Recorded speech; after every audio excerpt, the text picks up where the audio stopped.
ಉತ್ತರ ಕರ್ನಾಟಕದ ಹೆಮ್ಮೆಯ ರೈತ ಧ್ವನಿ ಟಿವಿ ಚಾನೆಲ್, ಬೆವರಿಗೊಂದು ಭರವಸೆ.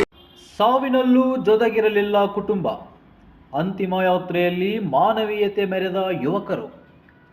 ಹೌದು, ಪತಿಯನ್ನು ಕಳೆದುಕೊಂಡು ಒಂಟಿಯಾಗಿ ಜೀವನ ಸಾಗಿಸುತ್ತಿದ್ದ ಹಾಗೂ ಅನಾರೋಗ್ಯದಿಂದ ಬಳಲುತ್ತಿದ್ದ ಮಹಿಳೆಯೊಬ್ಬರು ಮೃತಪಟ್ಟ ಹಿನ್ನೆಲೆಯಲ್ಲಿ ಅಂತ್ಯಕ್ರಿಯೆಗೆ ಯಾರೂ ಬಾರದ ಹಿನ್ನೆಲೆಯಲ್ಲಿ ಯುವಕರ ತಂಡವೊಂದು ಅಂತ್ಯಕ್ರಿಯೆ ನೆರವೇರಿಸಿ ಮಾನವೀಯತೆ ಮೆರೆದ ಘಟನೆ ಬೆಳಗಾವಿ ನಗರದ ಟಿಕಳವಾಡಿಯಲ್ಲಿ ಶುಕ್ರವಾರ ನಡೆದಿದೆ.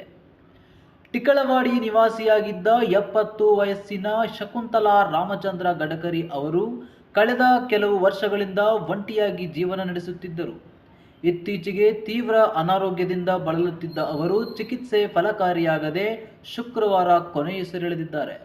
ಮಹಿಳೆಯ ನಿಧನದ ಬಳಿಕ ಅವರ ಅಂತ್ಯ ಸಂಸ್ಕಾರ ನೆರವೇರಿಸಲು ಕುಟುಂಬದವರು ಯಾರೂ ಮುಂದೆ ಬಂದಿರಲಿಲ್ಲ. ಸ್ಥಳೀಯರು ನೀಡಿದ ಮಾಹಿತಿ ಮೇರೆಗೆ ಸ್ಥಳಕ್ಕೆ ಆಗಮಿಸಿದ ಮಹಾನಗರ ಪಾಲಿಕೆ ಸದಸ್ಯ ಶಂಕರ ಪಾಟೀಲ್, ಸಮಾಜ ಸೇವಕ ಗಂಗಾಧರ ಪಾಟೀಲ್ ಹಾಗೂ ಮತ್ತಿತರರು ಅಂತ್ಯಕ್ರಿಯೆ ಸಂಪೂರ್ಣ ಜವಾಬ್ದಾರಿಯನ್ನು ತೆಗೆದುಕೊಂಡರು. ವಿಧಿವಿಧಾನಗಳ ಮೂಲಕ ಇಲ್ಲಿನ ಸದಾಶಿವನಗರದ ಸ್ಮಶಾನದಲ್ಲಿ ಅಂತ್ಯಕ್ರಿಯೆಯನ್ನು ನೆರವೇರಿಸಿದರು. ನಮಸ್ಕಾರ. ನಿನ್ನೆ ಒಬ್ಬ ಅಜ್ಜಿ ಶಕುಂತಲಾ ಗಡಕರಿ ಎಂಬ ಅಜ್ಜಿ ನಿನ್ನೆ ತಿಳ್ಕೊಂಡ್ರು. ಅವರು 3 ದಿವಸದಿಂದ ಸಿವಿಲ್ ಹಾಸ್ಪಿಟಲ್ನಲ್ಲಿ ಅಡ್ಮಿಟ್ ಇದ್ದರು. ಅವ್ರಿಗೆ ಯಾರದು ಇಲ್ಲ ಕಾರಣ ಆಜುಬಾಜು ಮಂದಿ ಅವರಿಗೆ ಅಡ್ಮಿಟ್ ಮಾಡಿದರು ಸಿವಿಲ್ ಹಾಸ್ಪಿಟಲ್ನಲ್ಲಿ. ಅವರು ತಿಳ್ಕೊಂಡ ಮೇಲೆ ಆ ಆಜುಬಾಜು ಮಂದಿ ನಮ್ಮನ್ನು ಕಾಂಟ್ಯಾಕ್ಟ್ ಮಾಡಿದರು.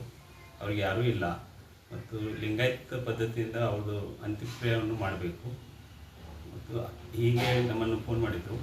ಆವಾಗ ನಾನು, ಶಂಕರ್ ಪಾಟೀಲ್ ಹಾಗೂ ನನ್ನ ಫ್ರೆಂಡ್ ಎಲ್ಲರೂ ಕೂಡಿ ಹೋಗಿ ಅವರ ಅಂತ್ಯಕ್ರಿಯೆಯನ್ನು ಲಿಂಗಾಯತ ಪದ್ಧತಿಯಿಂದ ಮಾಡಿದರು.